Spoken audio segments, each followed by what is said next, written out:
मैंने आपको continuity in an interval check करना बताया, अभी बताया नहीं, एग्जांपल नहीं लिया, सिर्फ आपको कंसेप्ट समझाया। सुनिए बिल्कुल ध्यान से। आपको कंटिन्यूटी चेक करना केवल कहां आता है? आपको कंटिन्यूटी चेक करना केवल पॉइंट पर आता है।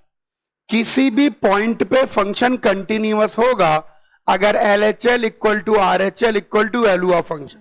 जो कंटिन्यूटी की मैथमेटिकल डेफिनेशन है, जो कंटिन्यूटी की मैथमेटिकल डेफिनेशन है या जो कंटिन्यूटी चेक करने की बात है, आपको वो केवल पॉइंट पर ही आता है। किसी भी पॉइंट पर फंक्शन कंटिन्यूअस होगा अगर LHL equal to RHL equal to value of function. पूरे इंटरवल में कंटिन्यूटी चेक करने का कोई तरीका है ही नहीं।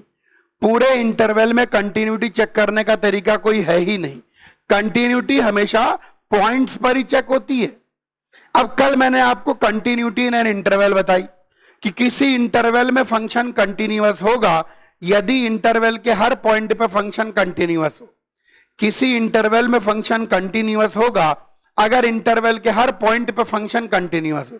अब सवाल उठता है कि अगर इंटरवल के हर पॉइंट पे फंक्शन कंटिन्यूअस है तो इंटरवल के अंदर तो अरबों पॉइंट हैं, तो कहां कहां चेक करते रहेंगे? आइए इस इलस्ट्रेशन में समझें। एक बहुत अच्छा क्वेश्चन IIT में आया हुआ सवाल है। ये IIT में आया हुआ सवाल है। क्वेश्चन कहता है आपको एक फंक्शन गिवन है और फंक्शन क्या गिवन है? Modulus of 4x minus 5 into greatest integer of x, और इधर गिवन है greatest integer of cos pi x। इधर आ गया ये चीज 1 से 2 तक है और ये चीज 0 से 1 तक है, और क्वेश्चन कहता है चेक कंटिन्यूटी ऑफ fx इन 0 से 2। अब जो 0 से 2 का इंटरवल है, सुनिए, अब जो 0 से 2 का इंटरवल है वो तो बहुत बड़ा इंटरवल है। 0 से 2 में तो इनफाइनाइट पॉइंट्स आएंगे, तो कहां कहां चेक करेंगे? इसके लिए मैंने गुरु मंत्र बनाया है और वो गुरु मंत्र कहता है पहले बिंदु फिर चेकिंग। बिल्कुल ध्यान देंगे। गुरु मंत्र कहता है पहले बिंदु फिर चेकिंग। क्या कहता है गुरु मंत्र? पहले बिंदु फिर चेकिंग। कभी भी कोई भी इंटरवल आए, बिल्कुल ध्यान से सुनिए, कभी भी कोई भी इंटरवल आए तो आप उस इंटरवल में पहले वो पॉइंट्स निकालिए जहां डिसकंटिन्यूटी आ सकती है। कल मैंने आपको बताया कि ब्रह्मांड में 5 बिंदुओं को छोड़कर और कहीं डिसकंटिन्यूटी आ ही नहीं सकती। ब्रह्मांड में 5 बिंदुओं को छोड़कर और कहीं डिसकंटिन्यूटी आ ही नहीं सकती। सिर्फ 5 ही बिंदुओं पर डिसकंटिन्यूटी आएगी। तो आप पहले उन 5 बिंदुओं को कलेक्ट कर लें। सब बच्चे बोर्ड पर देखेंगे, सब बच्चे बोर्ड पर देखेंगे, सब बच्चे बोर्ड पर देखेंगे। पूरे ब्रह्मांड में इन 5 जगहों को छोड़कर और कहीं डिसकंटिन्यूटी आ ही नहीं सकती। बस, तो पहले पॉइंट्स पता लगाइए। पॉइंट्स क्यों पता लगा रहे हैं यार? पूछा तो कंटिन्यूटी इंटरवल में है, पॉइंट्स क्यों पता लगा रहे हैं? क्योंकि आपको कंटिन्यूटी चेक करना केवल पॉइंट्स पर ही आता है, आपको नहीं। पृथ्वी लोक पर सभी को कंटिन्यूटी चेक करना केवल पॉइंट्स पर ही आता है। क्लियर हुआ? अब हम बात करते हैं। सबसे पहली वो जगह है जहां ग्रेटेस्ट इंटीजर के अंदर वाली चीज इंटीजर होगी। x की वो वैल्यू जहां ग्रेटेस्ट इंटीजर के अंदर वाली चीज इंटीजर होगी।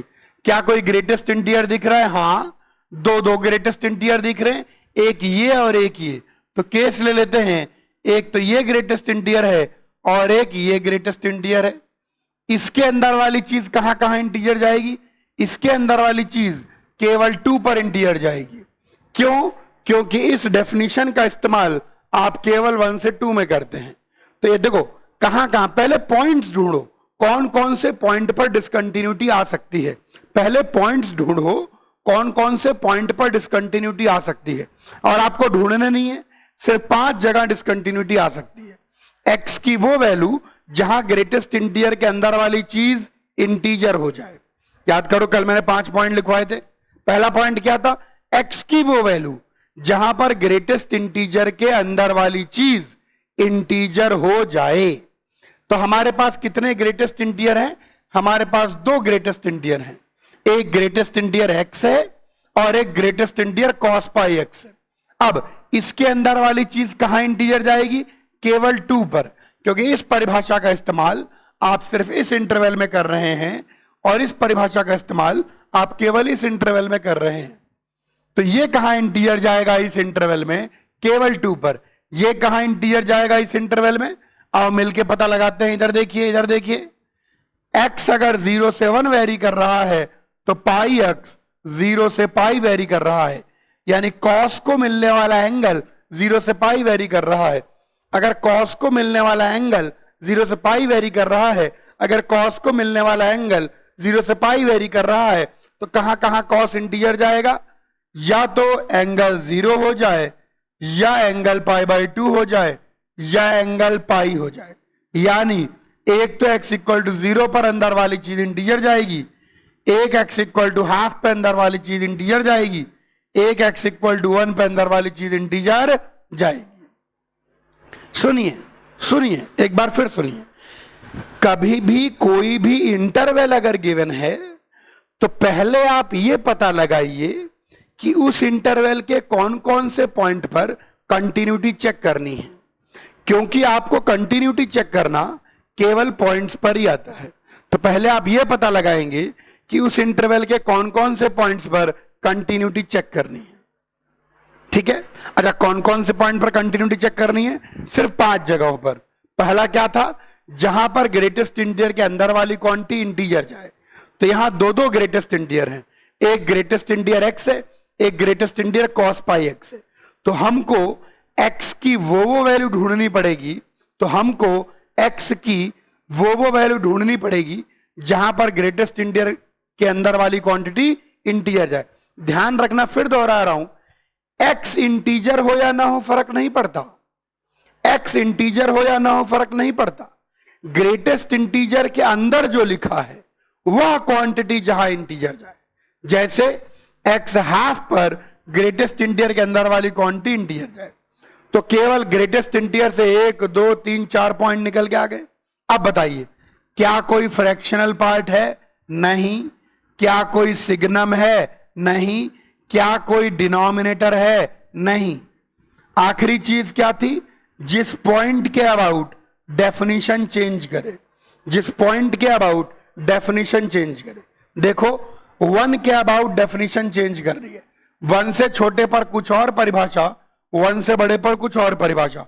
तो यहां से x इक्वल टू 1। सबसे पहले आपको क्या करना है? सारी बातों को ध्यान में रख के वो बिंदु निकालने हैं। तो कुल मिला के हमारे पास कितने बिंदु आए? 1 2 3 और 4 बिंदु। यानी एक तो 0 पर चेक करना है, हाफ पर चेक करना है, 1 पर और 2 पर। ध्यान दो, आपको कंटिन्यूटी चेक करना केवल कहां आता है? पॉइंट्स पे ही आता है। तो आप सबसे पहला काम क्या करेंगे? इंटरवल के अंदर वो पॉइंट्स ढूंढ निकालेंगे जहां कंटिन्यूटी चेक करनी है। इंटरवल के अंदर वो पॉइंट्स ढूंढ निकालेंगे जहां कंटिन्यूटी चेक करनी है। ये सबसे पहली। अच्छा, उसके अंदर भी आपको अपनी बुद्धि नहीं लगानी। वो पॉइंट्स कौन कौन से होंगे मैंने बता रखे हैं, एक बार रिवाइज करवा देता हूं। कौन कौन से पॉइंट्स होंगे? x की वो वैल्यू जहां ग्रेटेस्ट इंटीजर के अंदर वाला इंटीजर जाए, x की वो वैल्यू जहां फ्रैक्शन पार्ट के अंदर वाला इंटीजर जाए, x की वो वैल्यू जहां सिग्नम के अंदर वाला 0 जाए, x की वो वैल्यू जहां डिनोमिनेटर 0 जाए, और x की वो वैल्यू जिसके अबाउट डेफिनेशन चेंज हो। बस इन वैल्यूज को इकट्ठा कर लो। तो ग्रेटेस्ट इंटीजर के अंदर वाली चीज कहां कहां इंटीजर जा रही है? 0 हाफ 1 और 2 पर। फ्रैक्शन पार्ट है नहीं, सिंगम है नहीं, डिनोमिनेटर है नहीं, डेफिनेशन चेंज। किस पॉइंट के अबाउट डेफिनेशन चेंज हो रही है? 1 के अबाउट। तो सबसे पहले हमने पॉइंट्स निकाल लिए। क्यों सबसे पहले हमने पॉइंट्स निकाले? क्योंकि हमको कंटिन्यूटी चेक करना केवल कहां आता है? पॉइंट्स पर आता है। क्योंकि हमको कंटिन्यूटी चेक करना केवल कहां आता है? पॉइंट्स पर आता है। अब हमने पॉइंट निकाल लिए, अब हम हर पॉइंट पे कर लेंगे चेक। पहले ये कॉपी करिए, फिर मैं आगे बढ़ूं। हाँ, अब सुनिए ध्यान से। अच्छा, अब सब बच्चे देखेंगे ध्यान से, सुनिए ध्यान से। अब सबसे पहले जब भी कभी इंटरवल आएगा मेरे भाई, जब भी कभी इंटरवल आएगा, पहले बिंदु फिर चेकिंग। पहले आप वो पॉइंट्स निकालेंगे जहां डिसकंटिन्यूटी आ सकती है, फिर उन पॉइंट्स पे चेक करेंगे। पहले वो पॉइंट्स निकालेंगे जहां पर डिसकंटिन्यूटी आ सकती है। क्यों? क्योंकि आपको कंटिन्यूटी चेक करना केवल पॉइंट्स पर ही आता है। तो पहले बिंदु फिर चेकिंग। तो हमने कौन कौन से पॉइंट ढूंढ लिए? एक तो 0 ढूंढ लिया, एक हाफ ढूंढ लिया, एक 1 ढूंढ लिया, एक 2 ढूंढ लिया। देखो, अगर डिसकंटिन्यूटी आनी है तो इन्हीं 4 पॉइंट पे आएगी। इनके अलावा सब जगह फंक्शन पहले ही कंटिन्यूअस। मैंने लिखवा दिया है कि ब्रह्मांड में डिसकंटिन्यूटी सिर्फ 5 जगह आएगी, बस। उन 5 जगहों को छोड़कर और कहीं डिसकंटिन्यूटी आ ही नहीं सकती। चलिए, सबसे पहले कभी भी इंटरवल गिवन होगा तो पहले आप पॉइंट्स निकालेंगे। तो हमको यहां इंटरवल गिवन था तो हमने पॉइंट्स निकाल लिए, ठीक है। अब हर पॉइंट पे करेंगे चेकिंग। अब यहां पर सुनिए, 0 पर चेक करना है, हाफ पे चेक करना है, 1 पर चेक करना है, 2 पर चेक करना है। ध्यान दो, 0 शुरुआत की बाउंड्री है और 2 अंत की बाउंड्री है। बाउंड्री जब भी आएगी तो बाउंड्री पर हमेशा वन साइडेड कंटिन्यूटी चेक होती है। इस बात को यहां लिख रहा हूं, एट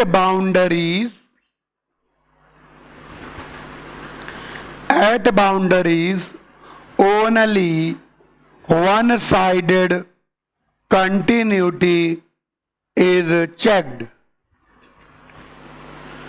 बाउंड्री पर हमेशा वन साइडेड कंटिन्यूटी चेक होती है। जैसे शुरुआत की बाउंड्री है तो लेफ्ट हैंड लिमिट नहीं देखेंगे, अंत की बाउंड्री है तो राइट हैंड लिमिट नहीं देखेंगे। शुरुआत की बाउंड्री पर बस आप केवल देखेंगे RHL and value of function, बस वन साइडेड कंटिन्यूटी। आइए यहां लिख भी देता हूं, ध्यान से सुनिए। अगर मान लीजिए x a से b वेरी कर रहा है तो at x equal to a function continuous होगा अगर right hand limit equal to value of function, one sided continuity. And at x equal to b function continuous होगा अगर left hand limit value of function. देखो भाई, आराम से common sense की बात लिखिए। शुरुआत की बाउंड्री है तो उसके पहले का नहीं पता, अंत की बाउंड्री है तो उसके बाद का नहीं पता। तो शुरुआत की बाउंड्री पर right hand limit value of function, बस लेफ्ट हैंड लिमिट नहीं देखेंगे। अंत की बाउंड्री पर लेफ्ट हैंड लिमिट और वैल्यू ऑफ फंक्शन, बस राइट हैंड लिमिट नहीं देखेंगे। ये खास बात है। बाउंड्री अगर कभी आ जाए, अब यहां बाउंड्री क्या है, 0 से 2, तो 0 से पहले का नहीं पता तो 0 पर लेफ्ट हैंड लिमिट नहीं देखेंगे, 2 के बाद का नहीं पता तो 2 पर राइट हैंड लिमिट नहीं देखेंगे। 0 पर कंटिन्यूअस हो जाएगा अगर right hand limit value of function के बराबर, और 2 पर कंटिन्यूअस हो जाएगा अगर left hand limit value of function के बराबर। ध्यान रखना, जो भी इंटरवल की बाउंड्री होती है वहां पर हम लोग सिर्फ वन साइडेड कंटिन्यूटी देखते हैं। जो भी इंटरवल की बाउंड्री होती है वहां पर हम सिर्फ वन साइडेड कंटिन्यूटी देखते हैं। इंटरवल की बाउंड्री में केवल वन साइडेड कंटिन्यूटी ही देखी जाती है। चलिए, जैसे x इक्वल टू 2 अंतिम बाउंड्री है तो यहां पर हम केवल left hand limit and value of function ही देखेंगे। चलिए बात करते हैं। आइए अब 0 पर निकाल, अच्छा बीच के जो नंबर्स हैं वहां पर तो भैया RHL LHL value of function, RHL LHL value of function सब देखेंगे, केवल बाउंड्री पर वन साइडेड देखते हैं। चलो आइए निकालें और कंटिन्यूटी जांचें।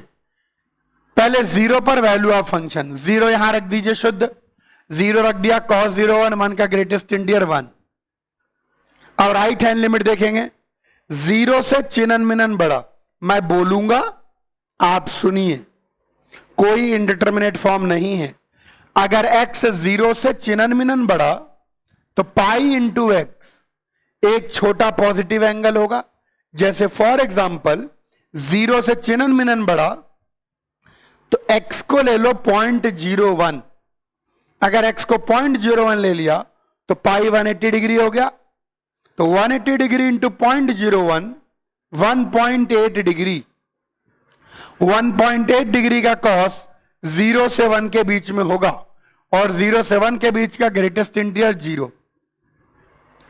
तो यहां पर आ जाएगा discontinuous at x equal to 0। ध्यान देना, फिर से कैसे निकाली मैंने राइट हैंड लिमिट, मैं दोबारा समझा रहा हूं चिनन मिनन टेक्नोलॉजी के यूज से। x 0 से चिनन मिनन बड़ा है, अगर x 0 से चिनन मिनन बड़ा है तो पाई इंटू एक्स 0 से चिनन मिनन बड़ा एंगल होगा, 0 से चिनन मिनन बड़े एंगल का कॉस 0 से 1 के बीच में कोई पॉजिटिव नंबर होगा, और 0 से 1 के बीच में किसी भी पॉजिटिव नंबर का ग्रेटेस्ट इंटीरियर 0। ऐसे निकाला है। देखो यहां कोई इंडिटरमिनेट फॉर्म नहीं है। अब फिर सुनना है, गड़बड़ मत करिए, सुनिए। चलिए हाफ पर वैल्यू ऑफ फंक्शन भी यहीं से देखेंगे, LHL भी यहीं से देखेंगे, और RHL भी यहीं से देखेंगे। क्यों? क्योंकि हाफ से जरा सी बड़ी वैल्यू भी इसी इंटरवल में, हाफ से जरा सी छोटी वैल्यू भी इसी इंटरवल में, और खुद हाफ भी इसी इंटरवल में। चलिए पहले वैल्यू ऑफ फंक्शन निकालें। मैं बोल रहा हूं, प्लीज सुनिए। अगर वैल्यू ऑफ फंक्शन निकालें, x को शुद्ध हाफ रख दीजिए, pi into half pi by two, cos pi by two 0, 0 का ग्रेटेस्ट इंटीरियर 0।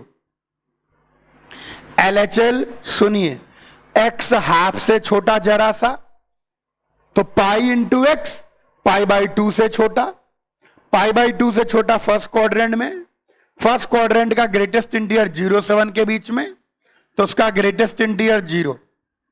x RHL देखिए, x 1/2 से बड़ा, तो पाई x पाई बाई टू से बड़ा, पाई बाई टू से बड़ा सेकेंड क्वाड्रेंट में, सेकेंड क्वाड्रेंट का कॉस -1 से 0 के बीच में, -1 से 0 के बीच में किसी भी नंबर का ग्रेटेस्ट इंटीरियर -1।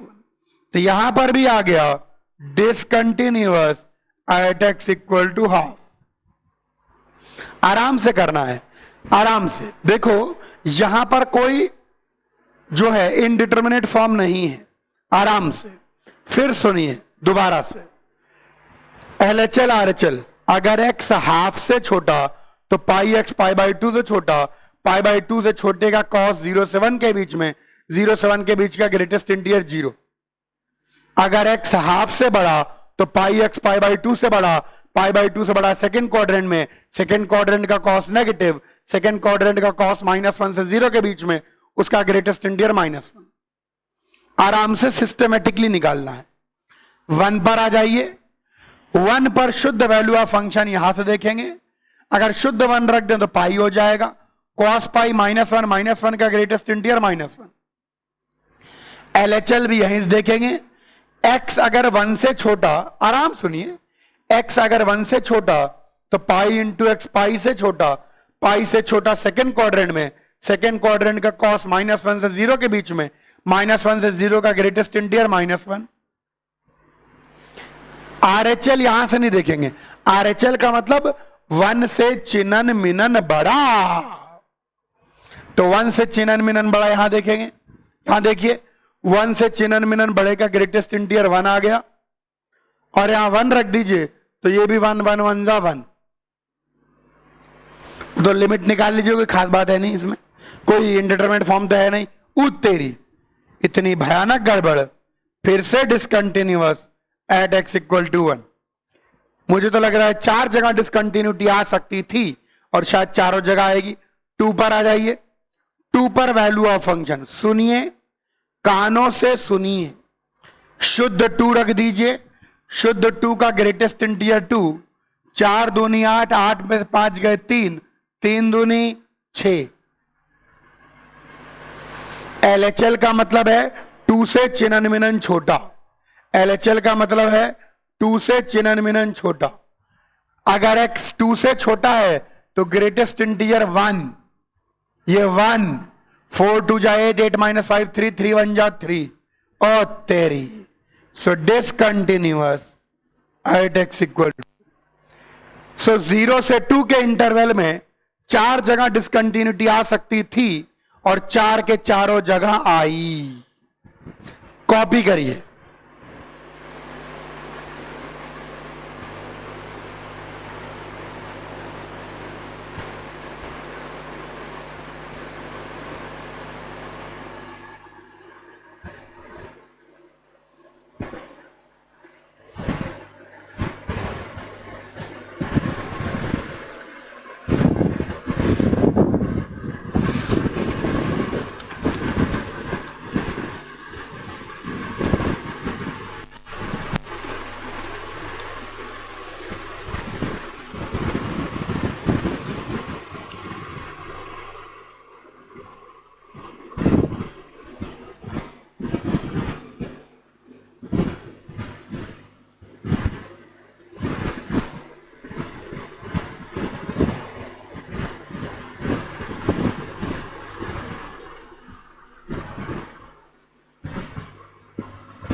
जब भी कभी इंटरवल आएगा, मेरी बात सुनिए, जब भी कभी इंटरवल आएगा तो पहले आप इंटरवल में पॉइंट्स ढूंढेंगे, फिर उन पॉइंट्स पे कंटिन्यूटी चेक करेंगे।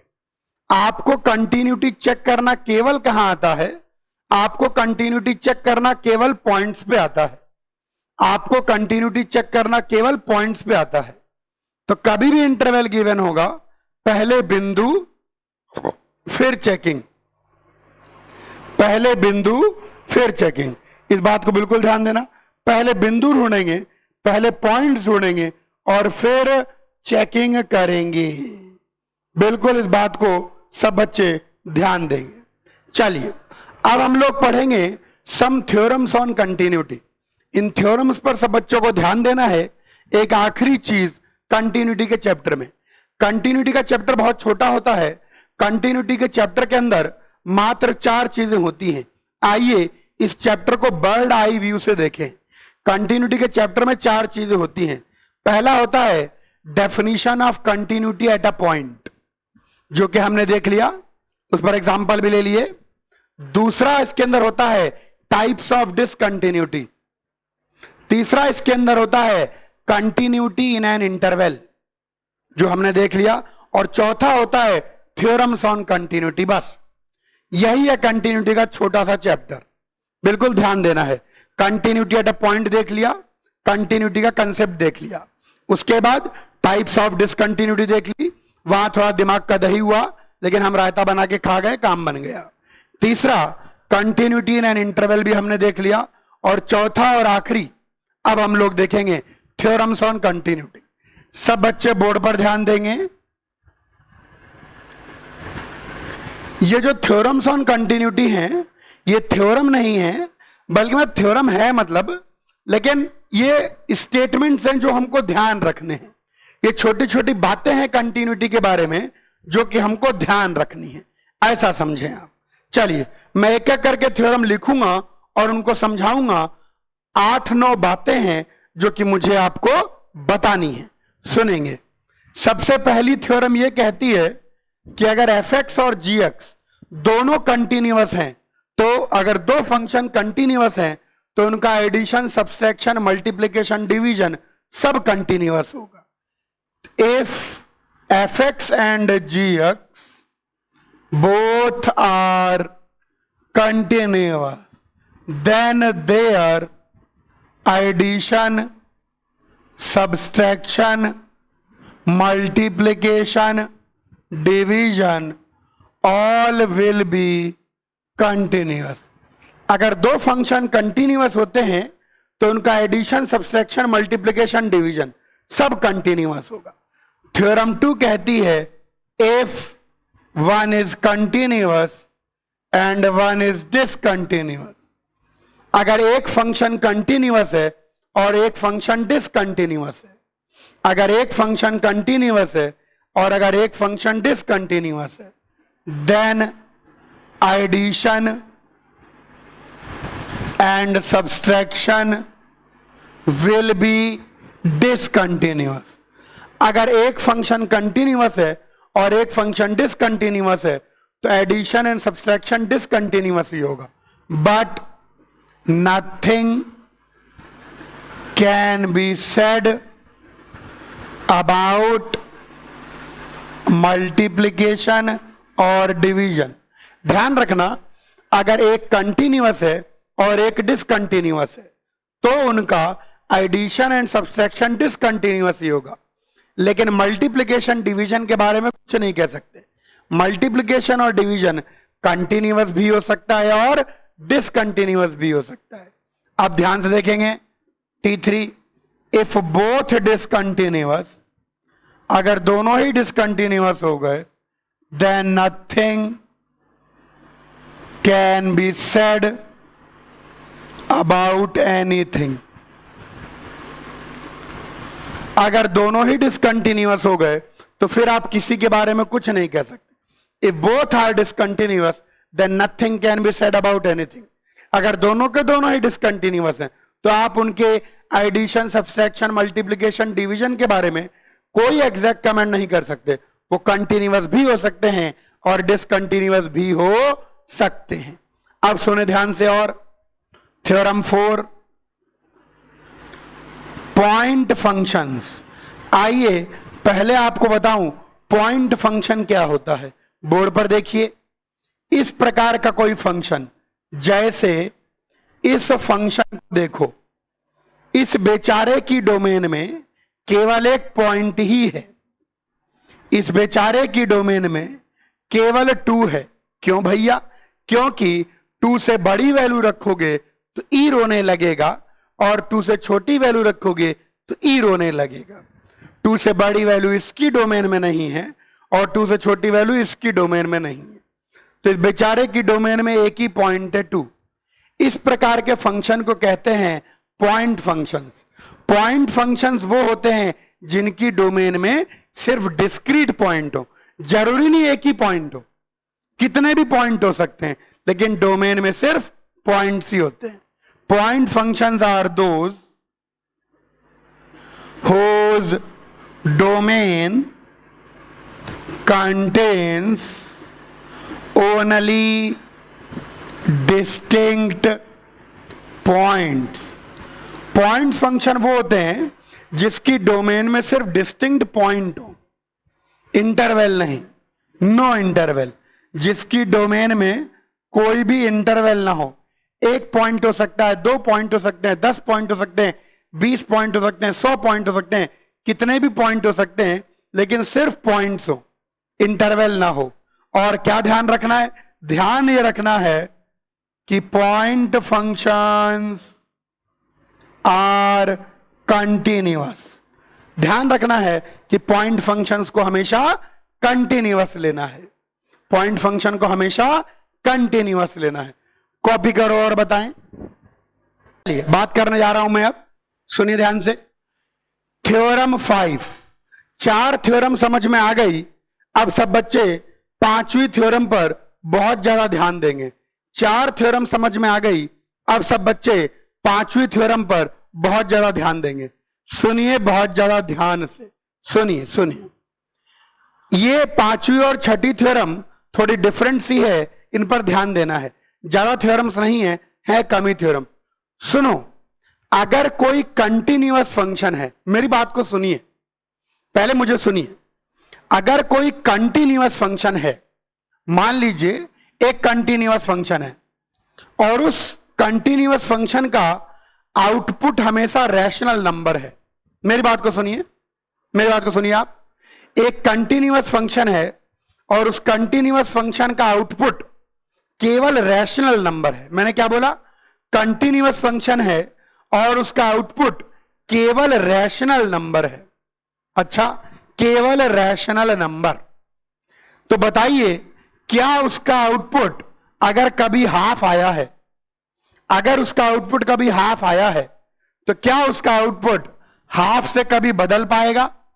क्या हाफ से 1/3 हो पाएगा? नहीं, कभी नहीं बदल पाएगा, वो कंटिन्यूअस फंक्शन कांस्टेंट हो जाएगा। सोचो, पहले लिखता हूं फिर समझाता हूं। If a continuous function gives only rational output, then it will be a constant function. क्यों होगा ये कांस्टेंट? सुनिए, क्यों होगा ये कांस्टेंट? सुनिए, अब वो कंटिन्यूअस है, तो अगर वो अपनी रैशनल वैल्यू को बदलता है, अगर वो हाफ से 1/3 तक जाता है, तो उसको लगातार जाना पड़ेगा, कंटिन्यूअसली जाना पड़ेगा, बीच की हर वैल्यू लेते हुए जाना पड़ेगा, लगातार जाना पड़ेगा, कंटिन्यूअसली जाना पड़ेगा, बीच की हर वैल्यू लेते हुए जाना पड़ेगा। सही है? और अगर वह हाफ से 1/3 की बीच की हर वैल्यू लेगा, तो हर दो रैशनल नंबर के बीच में करोड़ों इरेशनल नंबर है, तो उसको इरेशनल नंबर भी आउटपुट की तरह देना होगा, जो कि इसके खिलाफ हो जाएगा कि उसका आउटपुट हमेशा रैशनल होता है। एक बार फिर सुने, अगर फंक्शन कंटिन्यूअस है और उसका आउटपुट एक रैशनल नंबर से दूसरे रैशनल नंबर पर चेंज करता है, और उसका आउटपुट एक रैशनल नंबर से दूसरे रैशनल नंबर पर चेंज करता है, तो कंटिन्यूअस होने के कारण उसका आउटपुट इन दोनों रैशनल नंबर के बीच की हर वैल्यू आउटपुट की तरह देगा, और दो रैशनल नंबर के बीच के में अरबों खरबों इरेशनल नंबर होंगे, तो वो अपना आउटपुट कभी चेंज ही नहीं कर पाएगा। ध्यान रखें, अगर कोई कंटिन्यूअस फंक्शन का आउटपुट हमेशा रैशनल है, तो वह कांस्टेंट ही होगा, क्योंकि कंटिन्यूअस होने के कारण अगर एक रैशनल नंबर से आउटपुट दूसरे रैशनल नंबर पर चेंज करेगा, तो उसको बीच के सारे नंबर्स आउटपुट की तरह देने होंगे, और हर दो रैशनल नंबर के बीच में इनफाइनाइट इरेशनल नंबर होंगे, और वो इरेशनल नंबर आउटपुट की तरह नहीं दे सकता। इसका कन्वर्स भी ट्रू है। कन्वर्स मतलब if a continuous function gives only irrational number as output, then it must be constant. Same logic. अब कंटिन्यूअस फंक्शन है, अगर एक इरेशनल को छोड़कर, अगर एक इरेशनल से वो दूसरे इरेशनल की ओर जाता है, अगर एक इरेशनल से दूसरे इरेशनल की ओर जाता है, अगर एक इरेशनल से दूसरे इरेशनल की ओर जाता है, तो बीच में हर दो इरेशनल के बीच में करोड़ों रैशनल नंबर पड़ेंगे, और कंटिन्यूअस होने के कारण उसको सारे रैशनल नंबर आउटपुट की तरह देने पड़ेंगे, जो कि इस बात के खिलाफ है कि इसका आउटपुट हमेशा इरेशनल होगा, तो अपना आउटपुट कभी चेंज ही नहीं कर पाएगा, वह हमेशा एक कांस्टेंट रहेगा। यहीं पर देखिए थ्योरम 7, थ्योरम 7 है for composite function. Composite function की कंटिन्यूटी देखेंगे कैसे। To find continuity of composite function, first find composite, then its continuity. Composite function की कंटिन्यूटी निकालने के लिए पहले आप कंपोजिट फंक्शन निकालिए, फिर कंटिन्यूटी निकालिए। ज्यादा चतुर मत बनिए कि एकदम से कर लेंगे, आराम से करिए। नॉर्मल बच्चे ही आईआईटी जाते हैं, पहले कंपोजिट फंक्शन फिर कंटिन्यूटी। इसके बारे में एक बात और लिखाएंगे, कॉपी करिए पहले आप, सुने बिल्कुल ध्यान से, बिल्कुल ध्यान सुनिए। हां सुनिए, यहीं पर थ्योरम 8 वापस से कंपोजिट फंक्शन के बारे में एक बात और बताने जा रहा हूं। वापस से कंपोजिट फंक्शन के बारे में एक बात और बताने जा रहा हूं, बिल्कुल ध्यान से सुनिए, बिल्कुल ध्यान से सुनिए। If f x is continuous at x equal to g and ji x is continuous at x equal to a, then f of gx is continuous at x equal to a. Except this no statement about composite is always true. ध्यान दीजिएगा, अगर हर function अपने input पर continuous है, अगर हर function अपने इनपुट पर कंटिन्यूअस है, अगर हर फंक्शन अपने इनपुट पर कंटिन्यूअस है, अगर हर फंक्शन अपने इनपुट पर कंटिन्यूअस है, यानी एफ ऑफ जी एक्स में अगर एक्स को ए रखोगे तो ए किसको मिलेगा, जी को, और एफ को क्या मिलेगा, जी ए। तो अगर g x equal to a पर कंटिन्यूअस है और f x equal to g a पर कंटिन्यूअस है, तो f of g x composite continuous होगा। इसके अलावा और कोई स्टेटमेंट मत कहना, मतलब कि f of g x continuous है तो एफ और जी कंटिन्यूअस होंगे, कोई गारंटी नहीं। F of g x continuous है तो कम से कम अंदर वाला कंटिन्यूअस होगा, कोई गारंटी नहीं। F of g x continuous है तो कम से कम कोई एक कंटिन्यूअस होगा, कोई गारंटी नहीं। हो सकता है दोनों भयानक डिसकंटिन्यूअस हो, फिर भी एक कंपोजिट कंटिन्यूअस हो। इस स्टेटमेंट के अलावा कंपोजिट के बारे में और कोई स्टेटमेंट हमेशा ट्रू नहीं होता, कभी ट्रू होगा कभी फॉल्स होगा, इस बात पर ध्यान देना है। अगर हर फंक्शन अपने इनपुट पर कंटिन्यूअस हो, जब आप एक्स को ए रखेंगे तो ए किसको मिलेगा, जी को, जी ए, और एफ को क्या मिलेगा, जी ए। तो जी अपने इनपुट पर कंटिन्यूअस और एफ अपने इनपुट पर कंटिन्यूअस, तो कंपोजिट कंटिन्यूअस। यहीं पर देखिए थ्योरम 9, थ्योरम 9 को ध्यान देखेंगे। थ्योरम 9 का नाम है extreme value theorem. Extreme value theorem, या इसको शॉर्ट फॉर्म में ईवीटी भी कहते हैं। एक्सट्रीम वैल्यू थ्योरम या इसको शॉर्ट फॉर्म में ईवीटी भी कहते हैं। सब बच्चे ध्यान देंगे, EVT extreme value theorem, EVT सुनिए बिल्कुल ध्यान से। एक्सट्रीम वैल्यू थ्योरम, हाँ, एक्सट्रीम वैल्यू थ्योरम कहती है in any closed interval, in any closed interval continuous function will have a maximum and a minimum value। यानी कोई भी क्लोज्ड इंटरवल ले लें तो क्लोज्ड इंटरवल के अंदर कंटिन्यूअस फंक्शन की एक मैक्सिमम भी आएगी और एक मिनिमम भी आएगी। कोई भी क्लोज्ड इंटरवल ले लीजिए, कोई भी क्लोज्ड इंटरवल ले लीजिए, कोई भी क्लोज्ड इंटरवल ले लीजिए। अब आप क्लोज्ड इंटरवल में जैसे मन चाहे ग्राफ बनाएं, चाहे बना दें, ऐसे बना दें, कैसे भी बना दें। अब क्लोज्ड इंटरवल है तो आपको एक मैक्सिमम वैल्यू और एक मिनिमम वैल्यू मिलेगी मिलेगी, एक मैक्सिमम वैल्यू और एक मिनिमम वैल्यू मिलेगी मिलेगी, एक मैक्सिमम वैल्यू और एक मिनिमम वैल्यू मिलेगी मिलेगी। इसमें बच्चे पूछते हैं गुरुजी ओपन इंटरवल में भी मिल सकती है? नहीं, जरूरी नहीं है कि ओपन इंटरवल में मिले। मैं आपको समझाता हूं, इधर देखो। फॉर एग्जांपल छोटा सा फंक्शन लो y equal to x square, और एक इंटरवल लेते हैं ओपन इंटरवल 1 से 2। क्या लिया? ओपन इंटरवल 1 से 2। चलिए बताइए इस ओपन इंटरवल में y की मैक्सिमम वैल्यू क्या है? कुछ बच्चे कहेंगे 4, पर 2 तो शामिल ही नहीं है। एक्चुअली इस इंटरवल में इसकी मैक्सिमम वैल्यू एग्जिस्ट ही नहीं करती। क्यों नहीं एग्जिस्ट करती? क्योंकि ध्यान रखें मैक्स एंड मिन should be exact and finite.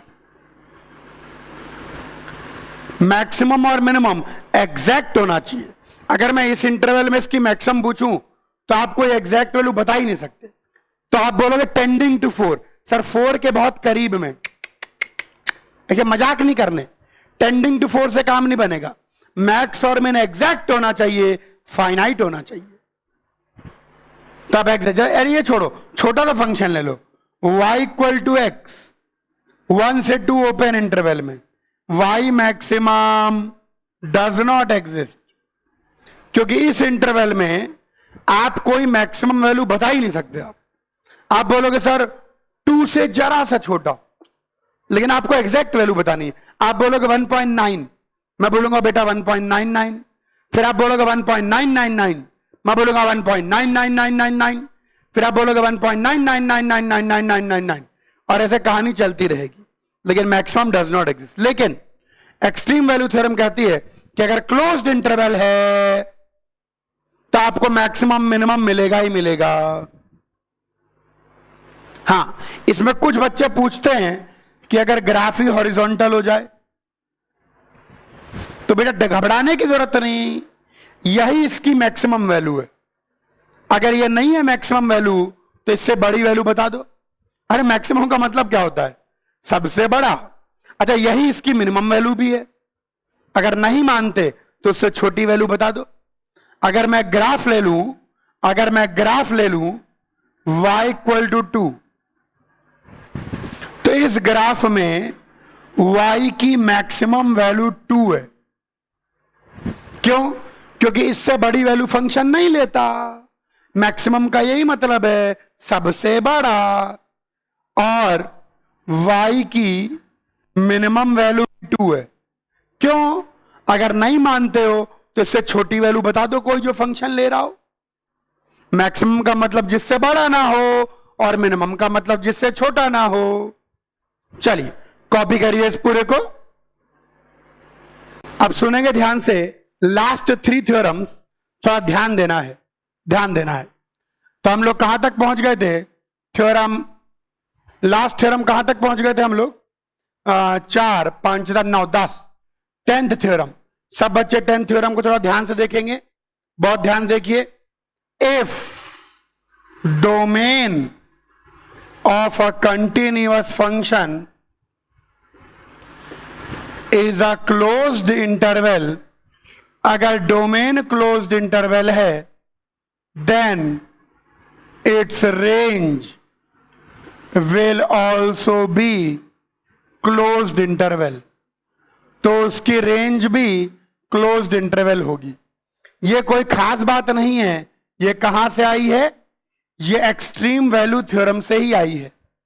सोचो, अभी एक्सट्रीम वैल्यू थ्योरम में बोला कि हर क्लोज्ड इंटरवल में आपको मैक्सिमम मिनिमम मिलेगा। तो रेंज क्या होती है? y मिनिमम से y मैक्सिमम तक की वैल्यू। अगर आपको हर क्लोज्ड इंटरवल में मिनिमम और मैक्सिमम श्योर मिल रहा है, तो अगर डोमेन क्लोज्ड होगी तो रेंज भी क्लोज्ड होगी, डोमेन क्लोज्ड होगी तो आउटपुट भी क्लोज्ड होगा। एक्सट्रीम वैल्यू थ्योरम यही तो कहती है। एक्सट्रीम वैल्यू थ्योरम कहती है कि अगर इनपुट क्लोज्ड इंटरवल है तो आपको मैक्सिमम मिलेगा, तो आउटपुट भी क्या निकल के आएगा? क्लोज्ड इंटरवल निकल के आएगा। यहीं पर थ्योरम 11 का नाम है इंटरमीडिएट वैल्यू थ्योरम। इस पर सवाल बनेंगे, इसको शॉर्ट फॉर्म में कहते हैं IVT, intermediate value theorem. Intermediate value मतलब बीच की वैल्यू। इंटरमीडिएट वैल्यू मतलब बीच की वैल्यू। सब बच्चे ध्यान से देखेंगे, क्या कहती है इंटरमीडिएट वैल्यू थ्योरम। कोई खास बात नहीं है, बस सुनेंगे एक बार में समझ में आ जाएगा। ऐसे बड़े बड़े नाम बच्चों को डराने के लिए लिख दिए गए हैं। सुनिए ध्यान से।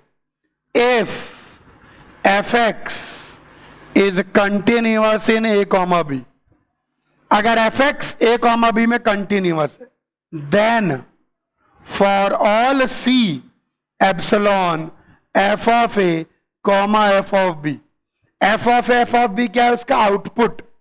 तो उसके आउटपुट में कोई भी c ले लें, there will exist at least 1 x naught epsilon a comma b where f of x naught equal to c। क्या कह रहा है? सुनिए, अगर कोई कंटिन्यूअस फंक्शन है a से b में, और मान लीजिए a पर वैल्यू उसकी f ऑफ a है और मान लीजिए b पर वैल्यू उसकी f ऑफ b है। अब आपने खुद ही कह दिया कि फंक्शन कंटिन्यूअस है। अब आपने खुद ही कह दिया कि फंक्शन कंटिन्यूअस है। अब आपने खुद ही कह दिया कि फंक्शन कंटिन्यूअस है। तो सुनिए ध्यान से, एक फंक्शन है a से b में, तो उसका आउटपुट कहां से कहां वेरी कर रहा है? fa से fb वेरी कर रहा है। आराम से सुनिए, उसका आउटपुट कहां से कहां वेरी कर रहा है? उसका आउटपुट FS-FB पूरा वेरी कर रहा है। अब अगर कंटिन्यूअस है, लगातार है, अगर कंटिन्यूअस है, लगातार है, तो बीच की हर वैल्यू कम से कम एक बार लेगा ही लेगा। यही कह रहा है कि अगर कोई लगातार फंक्शन है, कोई कंटिन्यूअस फंक्शन है और उसका आउटपुट FS-FB आता है, तो FS-FB के बीच के हर आउटपुट को कम से कम एक बार तो लेगा ही लेगा। कम से कम एक x0 तो होगा ही जहां f(x0) c के बराबर हो जाए। कॉमन सेंस की बात है। अगर मैं आपसे बोलूं कोई चीज 2 से 3 लगातार वेरी कर रही है, तो इसका मतलब क्या हुआ कि 2 से 3 के बीच की हर वैल्यू कम से कम एक बार लेगा। यही मतलब होता है। देखो, बिना कलम उठाए चाहे जैसा ग्राफ इस बिंदु से इस बिंदु तक बनाए, कैसा भी ग्राफ बना दीजिए, कैसा भी ग्राफ बना दीजिए, बस कलम नहीं उठनी चाहिए। अगर कलम नहीं उठेगी तो FS-FB के बीच की हर वैल्यू कम से कम एक बार तो फंक्शन लेगा ही लेगा। FS-FB के बीच की हर वैल्यू कम से कम एक बार तो फंक्शन लेगा ही लेगा। एक से ज्यादा बार भी ले सकता है, लेकिन कम से कम एक बार तो लेगा ही लेगा। क्यों कम से कम एक बार लेगा? क्योंकि फंक्शन कंटिन्यूअस है। यही है इंटरमीडिएट वैल्यू थ्योरम। अगर बिना कलम उठाए इस पॉइंट से इस पॉइंट तक ग्राफ बनाओगे, कैसा भी बना लो, कितना भी नीचे चले जाओ, ऊपर उठना ही पड़ेगा और हर वैल्यू कम से कम एक बार तो लेगे ही लेगे।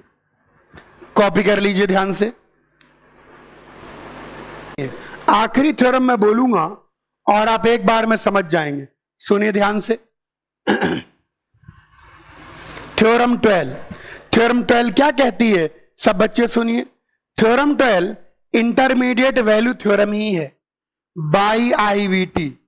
सिंपल सी बात है। if f of a is if f of a and f of b have opposite sign, अगर f of a और f of b के अपोजिट साइन है एंड fx इज कंटिन्यूअस और आपका फंक्शन कंटिन्यूअस है, then fx equal to 0 will have at least one root in x epsilon a comma b। तो fx equal to 0 का कम से कम एक रूट a कॉमा b में होगा ही होगा। कॉमन सेंस की बात है। अगर a पर नेगेटिव है और b पर पॉजिटिव है और फंक्शन कंटिन्यूअस है, लगातार है, तो नीचे से अगर ऊपर जाएगा तो कम से कम एक बार तो एक्स एक्सिस को काटेगा ही काटेगा। उल्टा ले लीजिए। अगर a पर पॉजिटिव है और b पर नेगेटिव है, अगर ऊपर से नीचे जाता है तो कैसे भी जाए कम से कम एक बार तो एक्स एक्सिस को काटेगा ही काटेगा। अगर फंक्शन कंटिन्यूअस है, अगर फंक्शन लगातार है, तो कम से कम एक बार तो एक्स एक्सिस को काटेगा ही काटेगा। ये हो गई सारी थ्योरम्स। अब इन पर बेस सवाल लेंगे। कॉपी करिए पहले।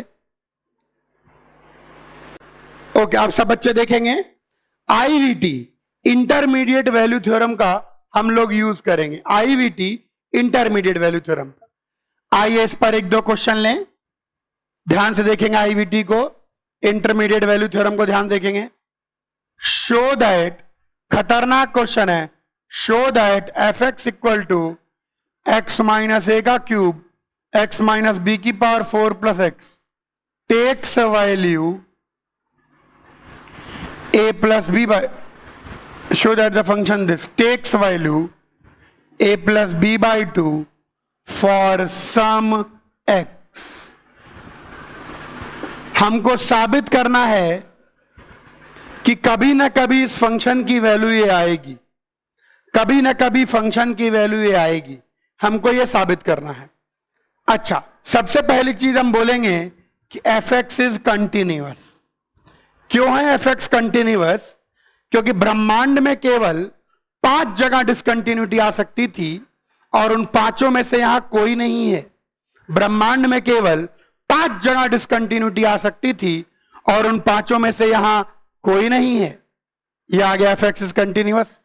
अच्छा, और एफ ऑफ ए की वैल्यू ए आ रही है, देखिए ध्यान से, उत्तेरी, और एफ ऑफ बी की वैल्यू बी आ रही है, देखिए ध्यान से। उसके बाद मैं बोलूंगा and a plus B by two इस इंटरवल में है। इंटरवल में क्या, इंटरवल के बीचों बीच है। So by I V T for some x not epsilon A comma B F of x not will be equal to A plus B by two, hence पार्टी। चूंकि फंक्शन कंटिन्यूअस है और इस वैल्यू से छोटी वैल्यू से लेकर इस वैल्यू की बड़ी वैल्यू तक वेरी कर रहा है, फंक्शन कंटिन्यूअस है और इस वैल्यू से छोटी वैल्यू भी ले रहा है और इस वैल्यू से बड़ी वैल्यू भी ले रहा है, तो कंटिन्यूअस होने के कारण किसी ना किसी एक्स नॉट पर यह वैल्यू भी लेगा। कंटिन्यूअस होने के कारण किसी ना किसी एक्स नॉट पर यह वैल्यू भी लेगा। क्लियर हुआ सब बच्चों को?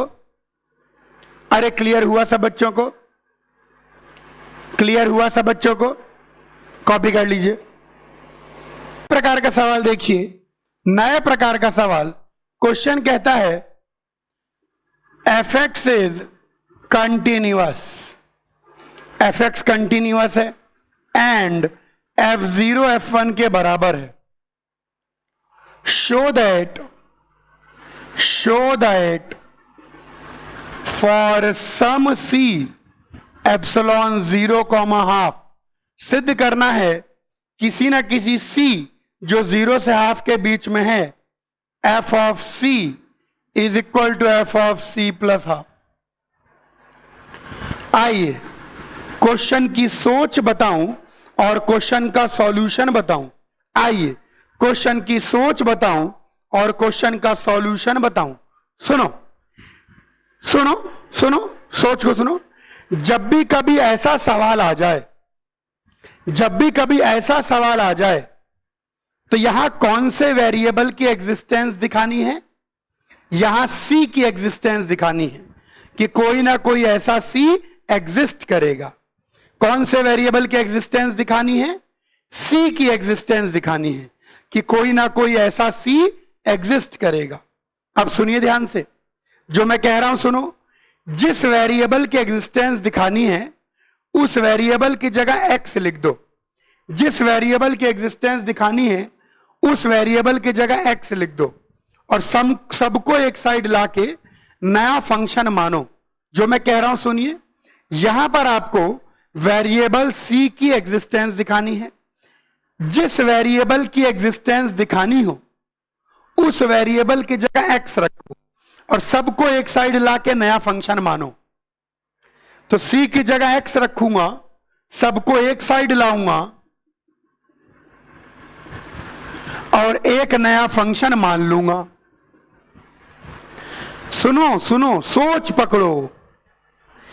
जिस वेरिएबल की एग्जिस्टेंस दिखानी हो उस वेरिएबल की जगह एक्स रख दीजिए और सबको एक साइड लाके नया फंक्शन मान लीजिए और इस नए फंक्शन की वैल्यू निकालिए इंटरवल की बाउंड्री पर, जिस इंटरवल में एग्जिस्टेंस दिखानी है, और नए फंक्शन की वैल्यू निकालिए उस इंटरवल की बाउंड्री पर जिस इंटरवल में एग्जिस्टेंस दिखानी है। उत्तर आ जाएगा, उत्तर आ जाएगा। चलिए इसकी वैल्यू निकालेंगे जीरो और हाफ पे, तो जी जीरो हो जाएगा F zero minus F half और जी हाफ हो जाएगा F of half minus F of one. लेकिन क्वेश्चन में गिवन है कि f of one F zero के बराबर है, यानी ये एफ हाफ माइनस, ओ तेरी, इसका मतलब हो गया G zero and G half have opposite sign, क्योंकि ये F zero minus F half है और ये F half minus F zero है, ये अपोजिट साइन है। जी जीरो और जी हाफ का अपोजिट साइन है। कैसा साइन है? अपोजिट।